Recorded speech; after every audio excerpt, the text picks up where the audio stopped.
celebrated as the Constitution Day, marks the culmination of years of tireless efforts by our founding parents to craft a document that would shape the destiny of our great nation. As we celebrate this magnificent document, which is the foundation upon which our democratic edifice rests, we are honored to have amidst us Shri Narendra Damodar Das Modi, Honorable Prime Minister of India, Honorable Shri Justice Sanjeev Khanna, Chief Justice of India, Honorable Shri Justice B.R. Gavai, Judge, Supreme Court of India, Honorable Shri Justice Suryakant, Judge, Supreme Court of India, Shri Arjun Ram Meghwal, Honorable Minister of State for Law and Justice, Independent Charge, Shri R. Venkat Ramani, Learned Attorney General for India, Shri Manan Kumar Mishra, Chairman, Bar Council of India, and Shri Kapil Sibal, President, Supreme Court Bar Association. On this landmark day, I humbly request Honorable Shri Justice B.R. Gavai, Judge, Supreme Court of India, to kindly deliver the welcome address.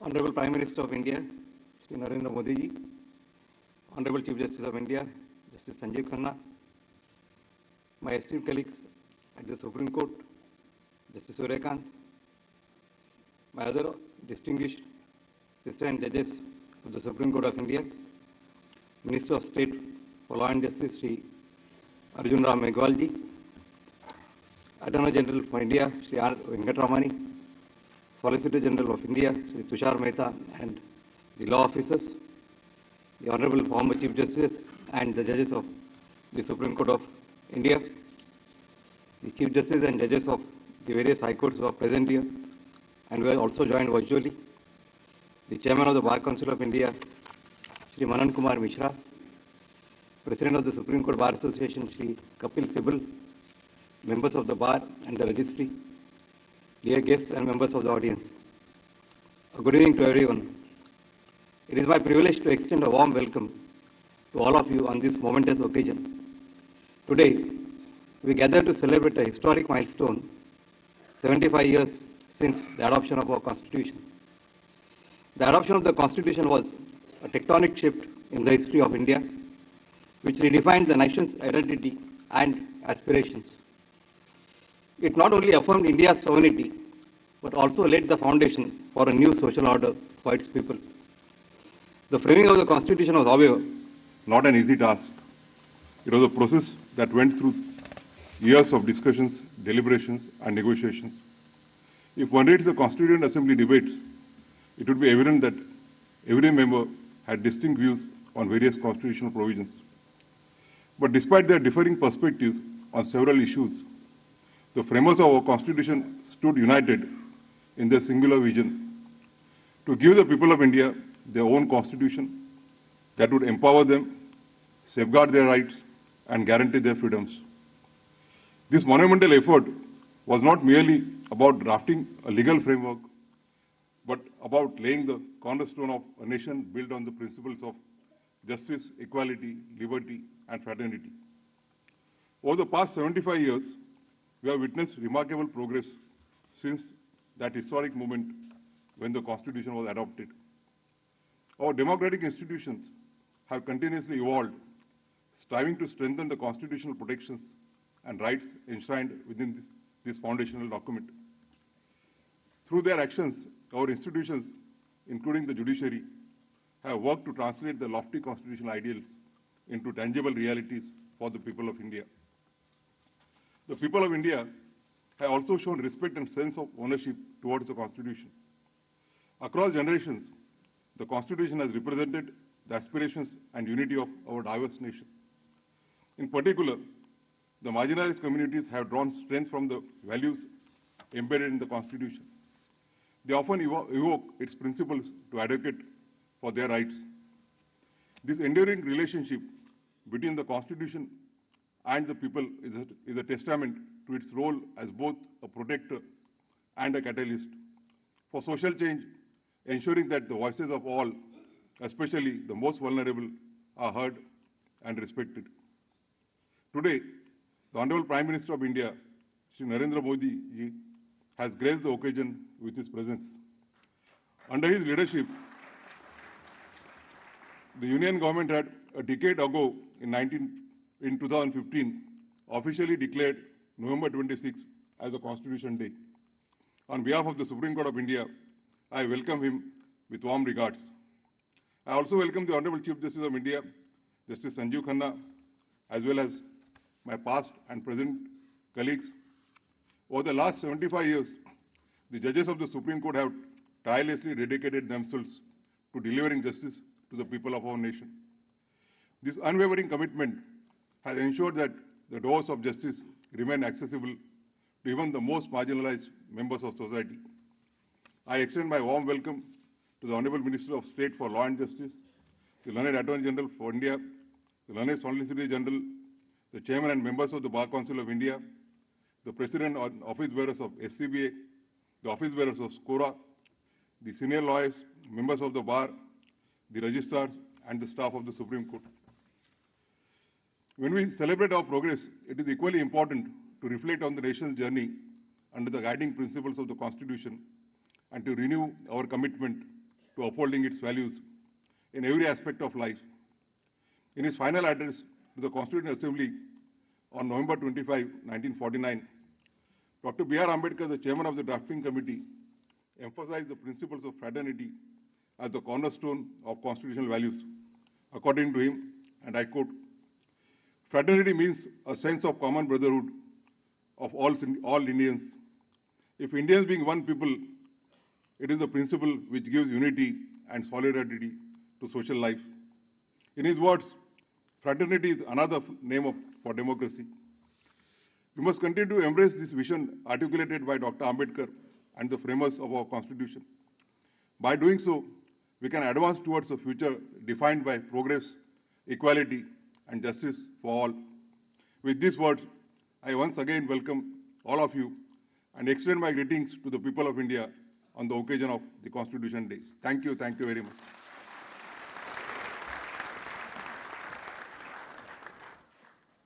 Thank you so much, sir, for such an enlightening address where you have so lucidly highlighted the transformative potential of the Indian Constitution. With this, I would now like to request Sri Kapil Sibal, President, Supreme Court Bar Association, to address this august gathering.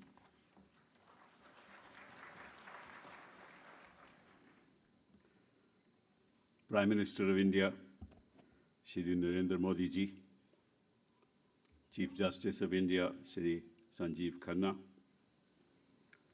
Justice B.R. Gawai, Justice Suryakant, Shri Arjun Ram Meghwal, Minister of State for Law and Justice, Attorney General Venkat Ramani ji, Solicitor General Manan Kumar Mishra, ex-Chief Justices of the Court, of the Supreme Court, of the High Courts, ex-judges of the High Court, distinguished members of the legal fraternity, senior advocates, members of the Bar. We come here today to commemorate and renew our commitment to the vision of our founding fathers and mothers who bequeathed us this republic by which we govern ourselves as free people. As we contemplate the intellectual accomplishments of our constitution makers, we must also remember the audacity of their vision.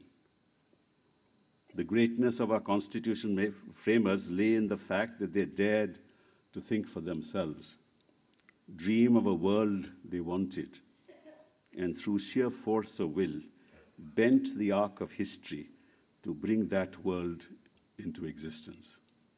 We stand here as that realized dream of our constitutional visionaries and of the millions of freedom fighters who gave birth to this country. Farmers, factory workers, laborers, women, weavers, writers, all who put their bodies, their families, their very lives on the line in the hope that one day we, citizens of a free, pluralistic and democratic India, could come to be a republic. Central to any republic is not the state apparatus, but the public. It is this public that constitutes our nation, and it is the public that has entrusted to various wings of government the political obligation to perform certain duties that serve their needs. The expression public is without reference to caste, class, religion, tribe, place of birth, gender, sexual identity or disabilities, a concept that is built into the architecture of our republic, which is the Equality Code, comprising Articles 14, 15, 16 of our Constitution, guaranteeing equality and non-discrimination in all respects to all persons and for an individual's participation in public life on that basis.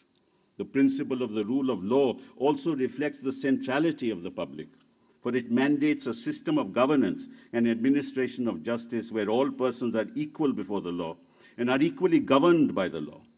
In other words, a political system where power lies in the hands of the people, who are all equal bearers of sovereignty collectively bestowed upon government as an agent of the people.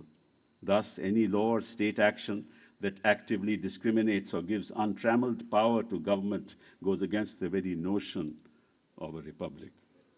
At various moments in the 75 years of our Constitution, governments have forgotten the centrality of its obligations to the public, leading to situations where law is used for personal and political agendas. This is a deviation from the rule of law, which is the leitmotif of any responsible government. Constitutional courts play the very important role of reminding government of the centrality of the public in our republic. Courts are the ones who need to interpret the law to ensure that it is not disproportionate, that it has checks and balances to prevent government excesses, that it is non-discriminatory, and that it does not impinge upon the liberty of the very people whose sovereign power it draws authority from. The bench and the bar both play a very important part in this process. It is the commitment of those who comprise the bench and the bar to our constitutional promises that ensures that the rule of law prevails. Since the birth of our republic, this court has on many occasions fulfilled its constitutional role admirably by standing firmly against arbitrary and excessive government action through judgments that are truly seminal in every sense of the word. This court has been a model for constitutional courts around the world in its innovation and its boldness, which is evident in the basic structure doctrine, embracing substantive equality, in recognizing the right to privacy, in the realization of socio-economic rights through public interest litigation, just to name a few. In any nation, there are bound to be aberrations, where even courts deviate from the centrality of the public. And while we celebrate the past, we must ensure that all arms of government, including courts, remain vigilant to their duty to the Constitution. Ultimately, we are here to serve the public, and the work we do in this institution is not for ourselves, but is in trust for future generations, so that each of them may also be born into and grow up as equal citizens in a democratic nation. It is with this commitment that we all must move forward. Every decade brings its new challenges. The law must match with the aspirations of the people, weaving the wisdom of the past with a strong awareness of changing social contexts to craft principled and imaginative answers to hard questions. For as Dr. Babasaheb Ambedkar exhorted us all in his final speech in the Constituent Assembly, and I quote, "Let us not forget that this independence has thrown on us great responsibilities. By independence, we have lost the excuse of blaming the British for anything going wrong. If hereafter things go wrong, we will have nobody to blame except ourselves.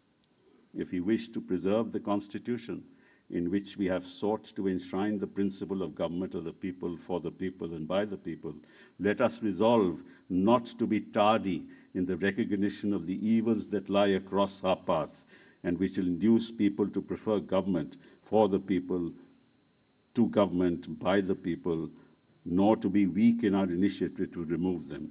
That is the only way to serve the country. I know no better." Thank you.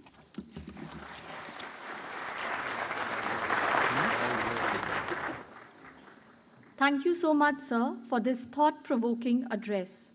May I now request Shri Manan Kumar Mishra, Chairman Bar Council of India, to address this august assembly.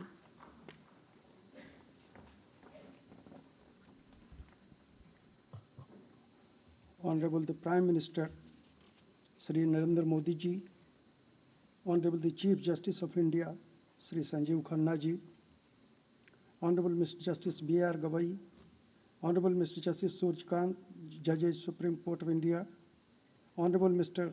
Arjun Ram Meghwal ji, the Minister for Law and Justice, the Attorney General for India, the Solicitor General of India, Mr. Kapil Sibal, President SCBA, Honorable Judges of the Supreme Court, the High Courts, ladies, gentlemen, and the media people. Everybody knows that India's written constitution is longest but everlasting. Pakistan and Bangladesh had also crafted written constitutions, but they were scattered with civil and military dictatorship. Our country is the fastest growing economies, third in the world today. The reason behind is the smooth implementation of our constitution, the hard work, dedication, and devotion of the chief guest, Honorable Narendra Modi ji. Friends, in March 1940, before the British left our country, the Muslim League passed a resolution in Lahore demanding that Muslim-dominated areas should be separated. The Indian Independence Act 1947 by British government declared two dominances, Dominion of India and Dominion of Pakistan. Today our constitution has become paradise of a few politicians. Those who are attacking the government and who are trying to mislead the people by frequently threatening that the constitution will be changed by Modi ji's government must remember the past. And as lawyers, it is our duty to make the younger generation aware of the past about the 42nd Amendment done during the Congress regime. The power of judicial review of Supreme Court and High Courts were curtailed. The state's autonomy was reduced. Important fundamental rights were taken away. Friends, it is ridiculous that those people and parties who had almost scrapped the constitution while in power are telling that Samvidhan or Arakshan khatre mein hai. As Prime Minister, Atal Bihari Vajpayee ji said reservation has to continue. Even in promotions, the SCs and STs got the benefit in promotions also by relaxation in qualifying marks. Our Modi ji also asserts always reservation will continue. Thanks to the people of the country, people of Haryana and Maharashtra, that they understood the reality and reposed their faith in Modi ji. The right to education was made a fundamental right under Article 21A during the regime of Atal Bihari Vajpayee ji in the year 2002. Long back, Dr. B.R. Ambedkar ji had the idea of making the constitution a constructive and live document. But those ideas could be truly implemented only after 2014 under the able leadership of our beloved Narendra Modi ji. Citizenship Amendment Act, Jammu and Kashmir Reorganization Act, abolition of Article 370, laws prohibiting triple talaq, 10% reservation for economically weaker sections, reservation for women in legislature, all have emanated from the concept of fundamental rights under Part 3 of our Constitution. Friends, the words of Harry Wolf, like old clocks, our judicial institutions need to be oiled, wound up, and set to true time. The frequent and flagrant misuse of some of the provisions of Part 3 of our Constitution is very shameful and dangerous. Some of the politicians are in the habit of misusing the right of freedom of speech and expression. The mockery of handbook of our Constitution for vote politics, misleading the people in the name of reservation, are glaring examples of such misuse. Sir, the Supreme Court and the High Courts are not supposed to shut their eyes when the handful of politicians sitting in power are attempting to change the demography of their territories. The illegal infiltration, forcible conversion of people's faith in their states like West Bengal and Jharkhand should not be protected in the garb of Article 25. Conversion of people in tribal areas and eroded inhabitants is happening daily, and the persons sitting in power in those states are encouraging such malpractices just for politics. Sir, judiciary will have to take suo motu cognizance of such unfortunate events. केंद्र सरकार और हमारे मोदी जी प्रयास कर रहे हैं, लेकिन इसमें सुप्रीम कोर्ट के सक्रिय सहयोग की आवश्यकता होगी. Our constitution has made the Supreme Court and the High Courts very strong, and judiciary is not supposed to get scared of any politics. If the Supreme Court keeps silence, the future of the nation would be at stake, and the sinister game to divide our country may succeed. So, our judiciary will have to work in tandem with Modi ji and the central government. Sir, the proposed amendments in Waqf Board are fully in tune with constitutional provisions of right to equality. We stand with the government on this issue also. I, as the chairman of Bar Council of India, strongly stand for the independence of judiciary. लेकिन जनाब, मैं ये नहीं कहता कि आप सरकार के मुताबिक फैसले करें. आप जनता के लिए, जनता के हित में फैसले करें. जनता ने यदि अपना विश्वास माननीय मोदी जी, माननीय अमित शाह जी में व्यक्त किया है, तो इनकी आवाज, इनके द्वारा तय की गई नीतियां जनता के द्वारा तय की मानी जाएंगी. तो नीतिगत मामलों में केंद्र सरकार का साथ देकर यदि अन्याय को रोका जाए, तभी जनता के साथ न्याय होगा. Thank you and thanks to our supreme court, जिसने 370 हटाने के फैसले को बरकरार रखा. संविधान में बाबा साहब ने आपको बहुत ताकत दी है, जिससे आप देश की और जनता की सुरक्षा बखूबी कर सकते हैं. जय हिंद, जय भारत, नमस्कार.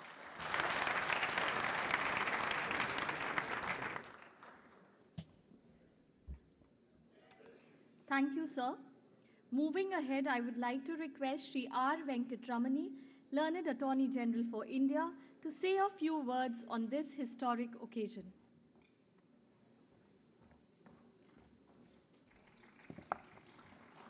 Respected Prime Minister Sri Narendra Modi ji, Honorable the Chief Justice of India, Honorable Judges Ms. Gawai and Justice Suryakant, respected Arjun Ram Meghwal, Minister for Law and Justice, my dear friends Kapil Sibal, Tushar Mehta, Solicitor General, and all the dignitaries assembled here, former Chief Justices and Judges of the Supreme Court. It's my duty to welcome all of you on behalf of the legal fraternity of India, a fraternity of sisters and brothers whose common allegiance and common call is to the Constitution of India, and more importantly, its endurance. The endurance of the Constitution is a product of the Holy Alliance, the alliance of the people of India, the institutions of governance, and the institution of justice. The call of the legal profession is to serve this Holy Alliance. While the profession engages in the service every day consciously and with full dedication or otherwise, the Constitution Day is a day for stock-taking and for engagement on future roadmaps, not as a ritual, not as a ceremony, but with the very act of assembling, we certify the solemnity of the day.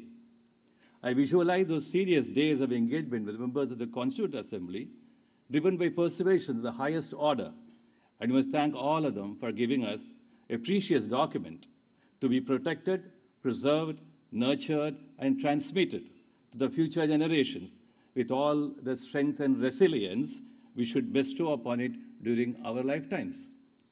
All of us, being custodians of the great and perennial values of Bharat, with its history of celebration of diversity, are also custodians of the Constitution.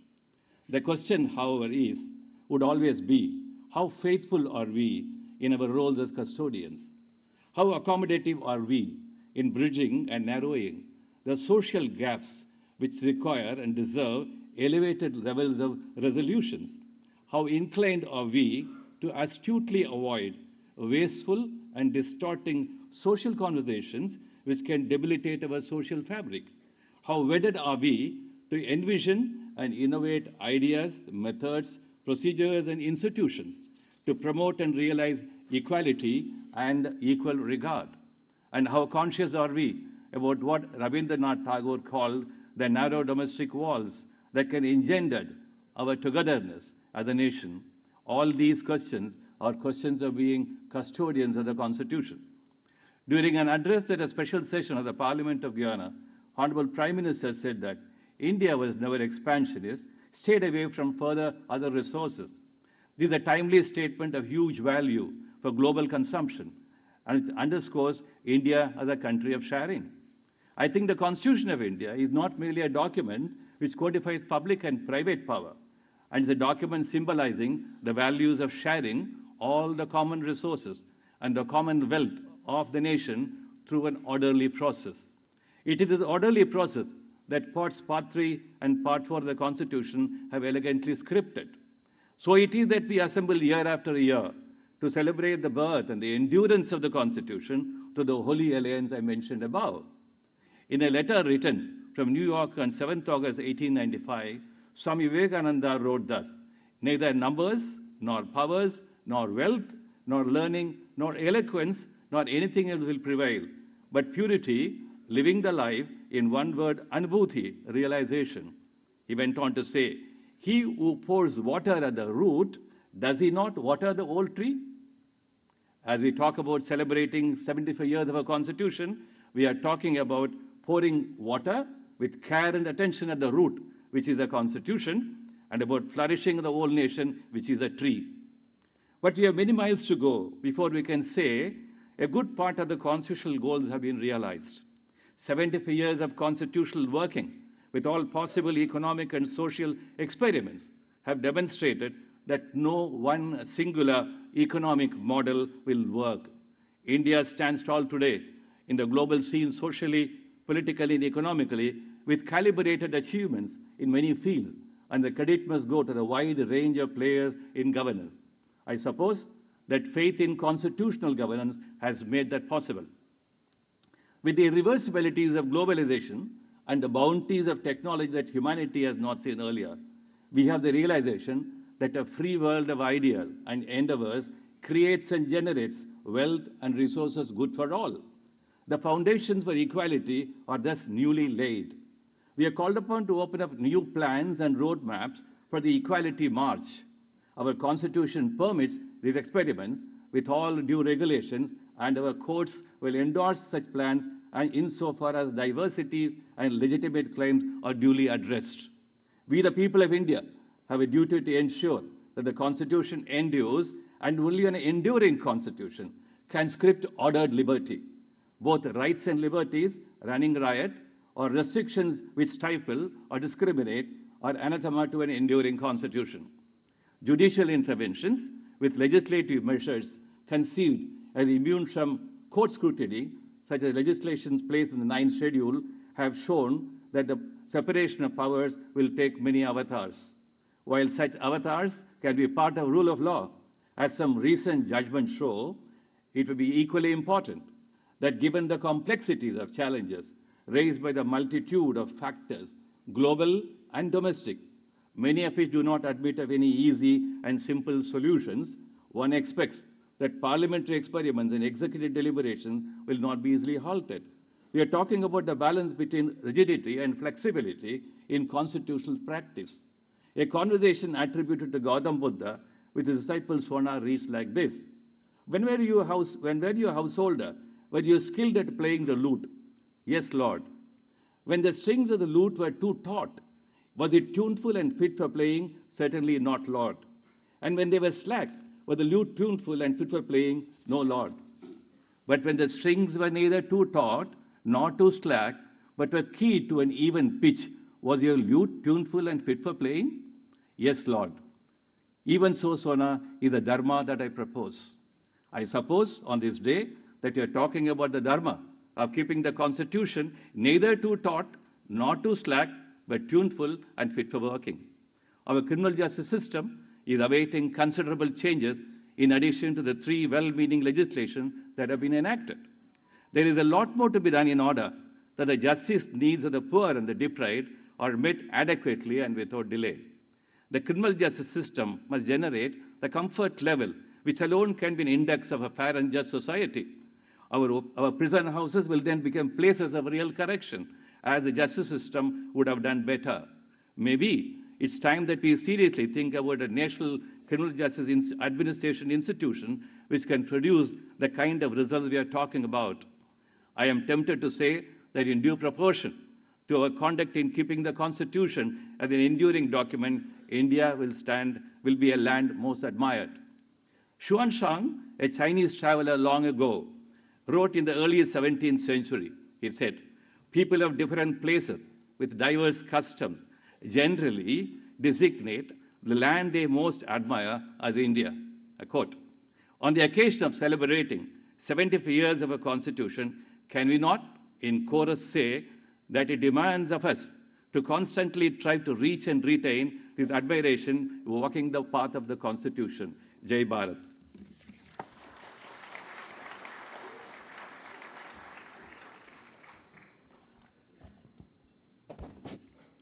Thank you so much, sir, for reminding us through your address that our Constitution is not just a document, but a living, breathing entity that has shaped our nation's history and which will continue to do so for the times to come. May I now request Shri Arjun Ram Meghwalji, Honorable Minister of State for Law and Justice, to kindly address this august gathering.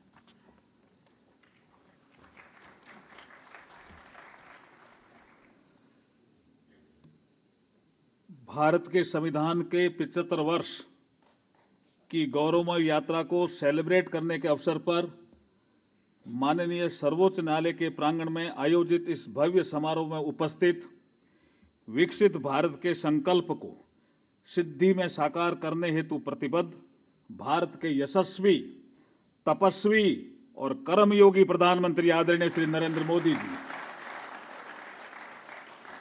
देश के सर्वोच्च न्यायालय के visionary एवं dynamic मुख्य न्यायाधीश न्यायमूर्ति श्री संजीव खन्ना जी,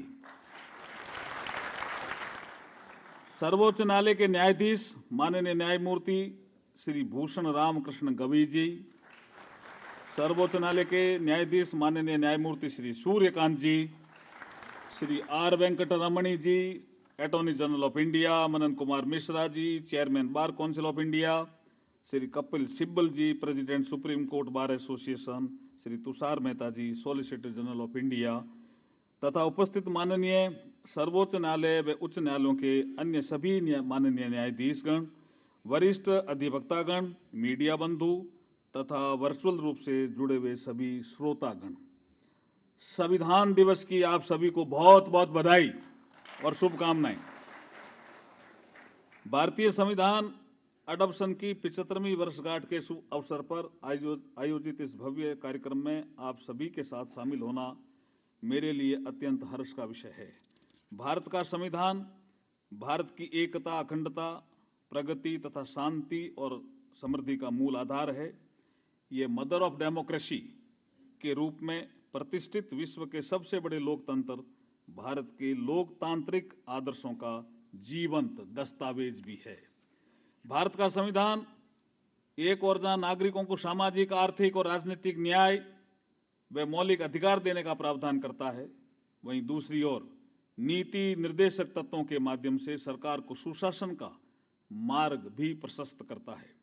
संविधान एक ओर जहां नागरिकों को मौलिक अधिकार प्रदान करता है, वहीं दूसरी ओर नागरिकों का कर्तव्य बोध भी करवाता है और केंद्र और राज्यों के मध्य आपसी समन्वय व नीतिगत विषयों का क्लियर विभाजन भी करता है। वहीं दूसरी ओर थर्ड टायर गवर्नेंस के माध्यम से ग्रास रूट पर सुशासन की राह दिखाता भी है। विविधताओं से भरे देश की एकता व अखंडता को लेकर संविधान कठोर भी है, वहीं राष्ट्र की आशा आकांक्षाओं को पूरा करने की प्रतिबद्धता के साथ लचीला भी है। भारत के संविधान के द्वारा शासन के तीनों ऑर्गन्स विधायिका, न्यायपालिका व कार्यपालिका के मध्य दायित्वों का स्पष्ट विभाजन किया गया है। तीनों के समन्वय का ही परिणाम है कि भारत का लोकतंत्र समय के साथ और मजबूत और परिपक्व होकर प्रगति के पथ पर निरंतर आगे बढ़ रहा है।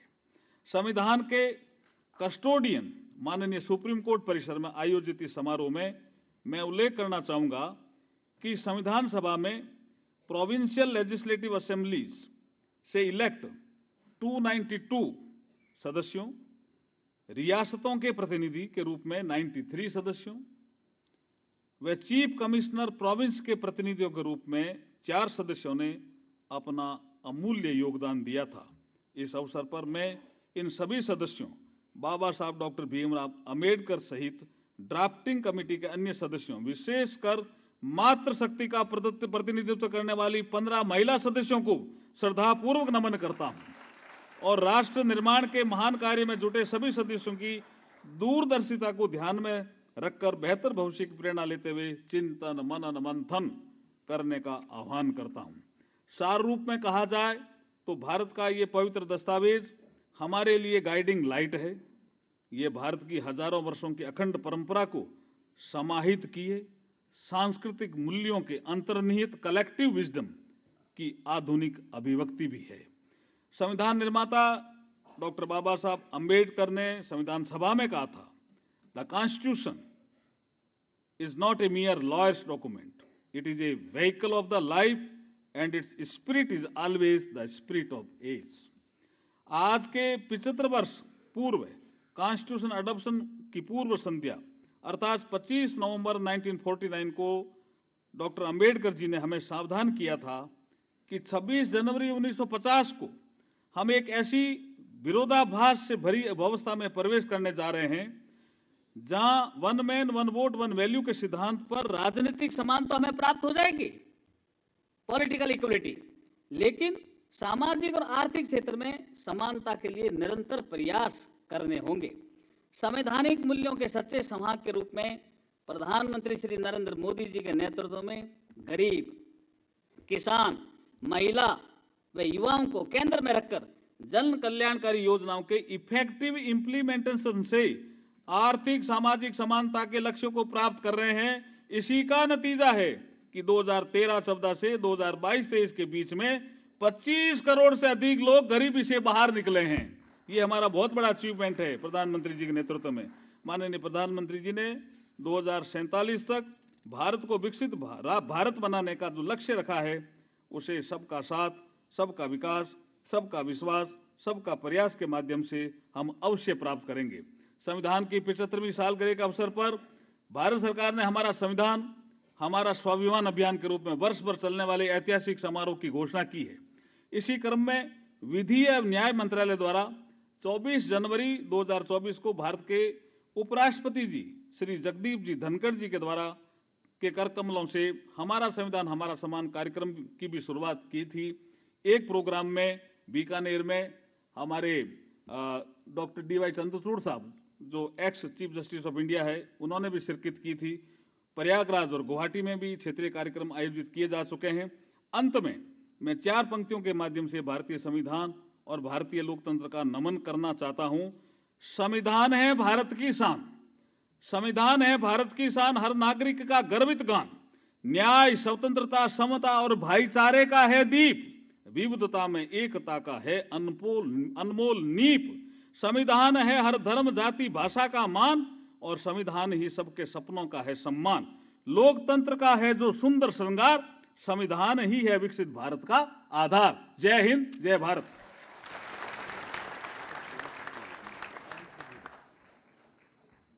Thank you so much, sir.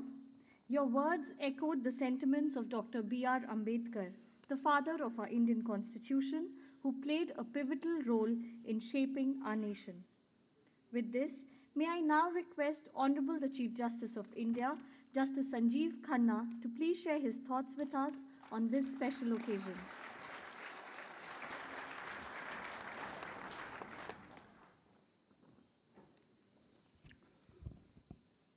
Respected Shri Narendra Modi ji, the Prime Minister of India, Mr. Justice B.R. Gawai, Judge Supreme Court of India, Mr. Justice Surya Kant, Judge Supreme Court of India, Shri Arjun Ram Meghwal, Minister of State, Ministry of Law and Justice, Mr. R. Venkataramani, Attorney General of India, Mr. Manan Kumar Mishra, President Bar Council of India, Mr. Kapil Sibal, President Supreme Court Bar Association, Judges of the Supreme Court and the High Courts, former Chief Justices, former Judges of the Supreme Court, members of the Bar, distinguished audience, Namaste and a very good evening.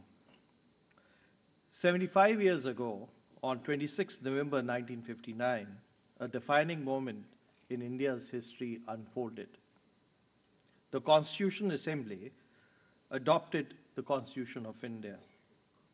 Today, we honor this historic occasion not merely as a celebration of adoption, but as an ode to living, breathing document that is the Constitution. We, the people of India, consider it to be a way of our lives. It is our pledge to honor, uphold, and protect Constitution of India as its trustee and custodian. The Constitution bestows upon the Constitutional Court the power of judicial review. This enables us to strike down amendments to the Constitution, the legislation, the executive policy, administrative and quasi-judicial decisions. We entertain public interest litigation, initiate suo motu cases, appoint amicus curiae to aid our decision making. The district courts, the first point of contact for most citizens, adjudicate disputes and in this manner enforce fundamental rights and other rights available in law. Sorry. The role of a judge is often likened to walking on a razor's edge. Each case we hear requires balancing competing rights and obligations with fairness, empathy, and precision. Every judgment we render is a zero-sum game. It inevitably creates winners and losers, inviting celebration from some and criticism from others. This is dual. This is the duality which invites scrutiny into the functioning of the courts. For some, the constitutional courts in India are among the most powerful in the world. For others, we are straying from our constitutional duties, sometimes by falling to challenge the status quo or in resisting the transient popular mandate of the electorate.